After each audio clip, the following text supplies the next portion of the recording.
Now we will see the stratified epithelium.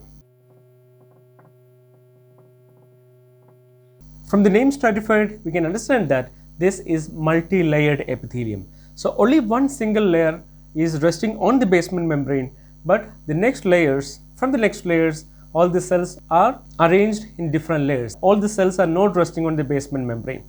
The types of stratified epithelium are stratified squamous non-keratinized,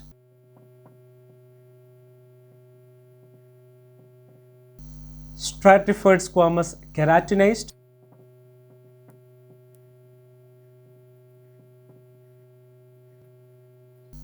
transitional, stratified cuboidal, and stratified columnar.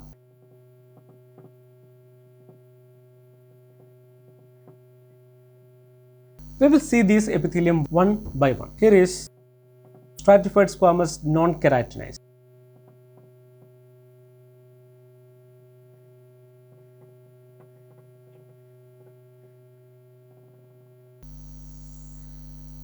There is a basement membrane. The peculiarity of this epithelium is that the basal cell is columnar.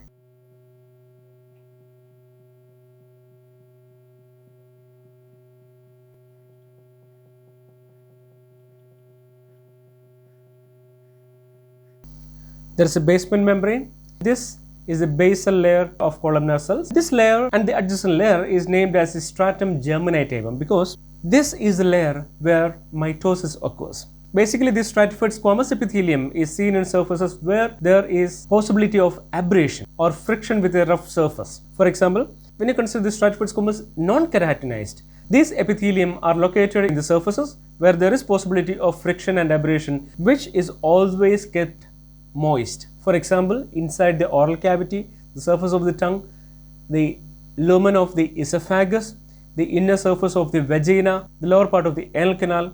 These are the examples of stratified squamous non-keratinized epithelium.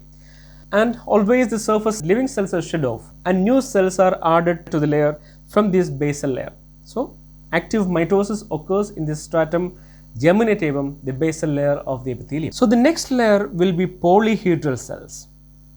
When you draw these polyhedral cells, it is better you start from the corner and you end to the corner of another cell. And these cells,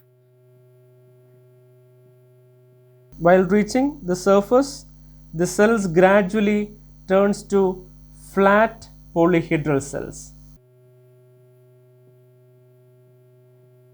So the surface cells are flat cells. This is nucleus of polyhedral cells. On reaching the surface of the epithelium, the nucleus also slowly becomes oval, and on reaching the surface of the epithelium, the nucleus gets flattened. In stratified squamous non-keratinized epithelium, even the surface cells are with nucleus and they are living cells. Example: esophagus, tongue, vagina. The next is stratified squamous keratinized.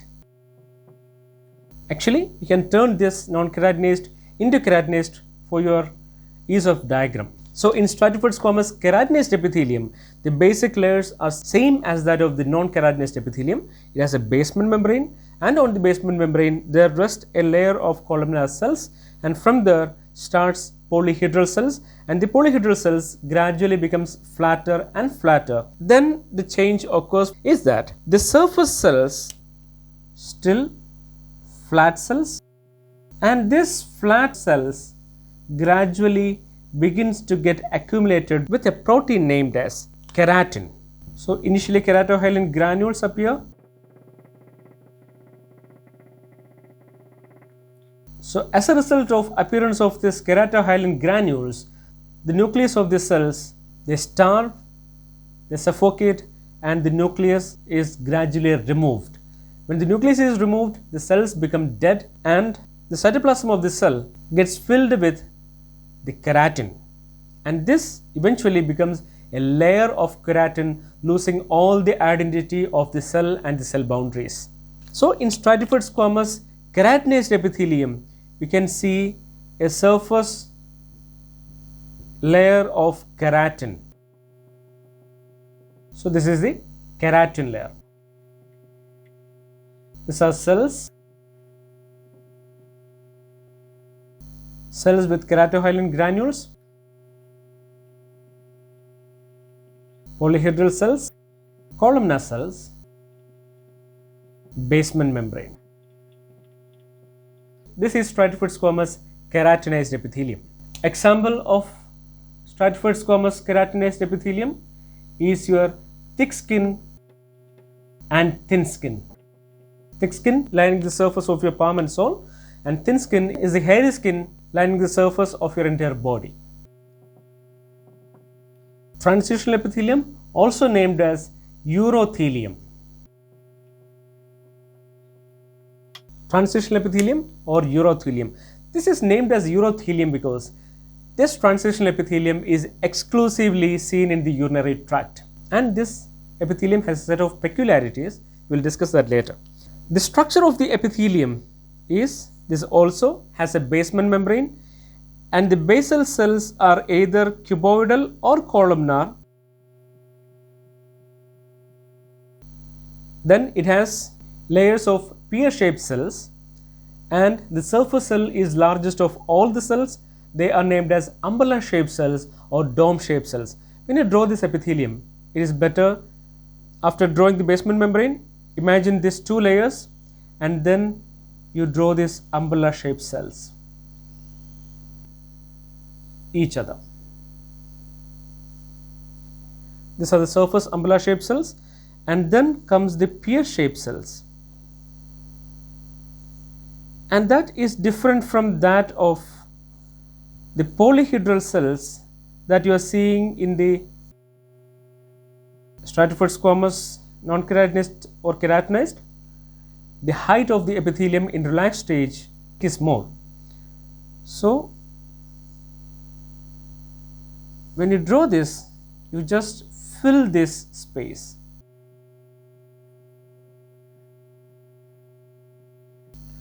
You put the nucleus. This may not be typical columnar, that is why I am not drawing into a typical columnar cell with that 3 times the height and all. These are pear-shaped cells with round nucleus. Some umbrella-shaped cells may have multiple nucleus. So here are the layers of the transitional epithelium: basement membrane,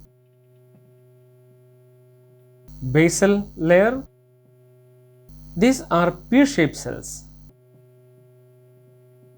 and surface dome-shaped cells, dome-shaped or umbrella-shaped cells. Example, I said this is also named as urothelium. It is exclusively lined in the urinary tract. So example can be said as urinary bladder, the lumen of the ureter.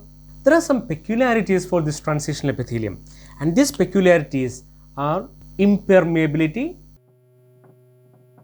That means this epithelium allows virtually nothing to pass through this epithelium, because the urinary tract has the metabolic waste which may be toxic for many cells. So this epithelium effectively prevents this toxic material from reaching or exposing to other cells. So impermeability is a very important feature of this cell. And the second very important peculiarity is this epithelium can be stretched. So stretchability. There may be 4 to 5 layers of cells. But when that organ is stretched, for example, urinary bladder, the epithelium also will get stretched so that the number of layers get reduced. In that case, that pear-shaped cells or these dome-shaped cells or even these columnar cells, they get stretched out, the height becomes less and the breadth becomes more. So that stretchability is a very unique peculiarity of this transitional epithelium. The next two types of stratified epithelium are stratified cuboidal and stratified columnar.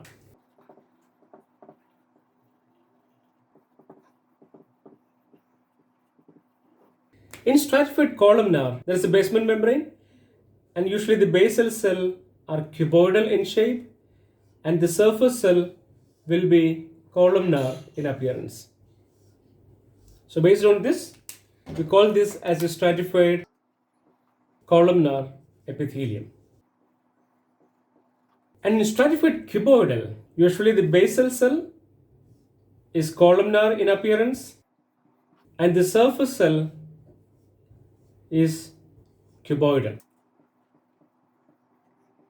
Even though we say these two types of cells, it is practically very difficult to differentiate between these two epithelium because usually these two epithelia are seen lining the ducts of large exocrine glands of our body. Along with this epithelium, I should also say about some special cells which are seen along with this epithelium. They are glandular epithelium. Goblet cells are unicellular glands which are commonly seen associated with the columnar and pseudostratified epithelium. As the name denotes, the goblet cells are having the shape of a wine glass. So it has a broader middle part and a narrow base. And in histology preparations, this is having an empty appearance. It is usually presented with a very thin layer of cytoplasm.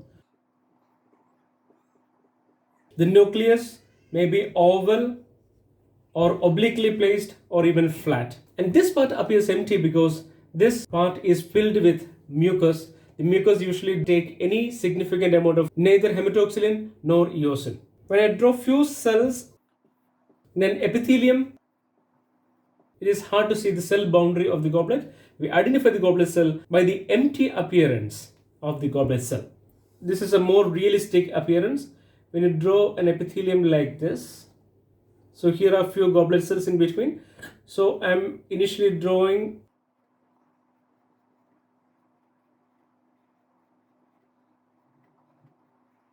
So when you stain the cells, all these cells will be having stain. This is more or less a realistic appearance when you look at the epithelium through the microscope. You cannot see the cell boundaries of an epithelium.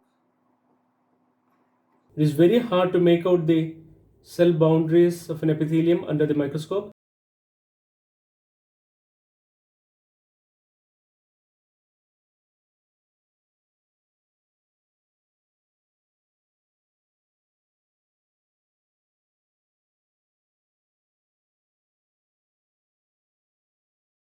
This is how a striated border columnar epithelium look like under the microscope.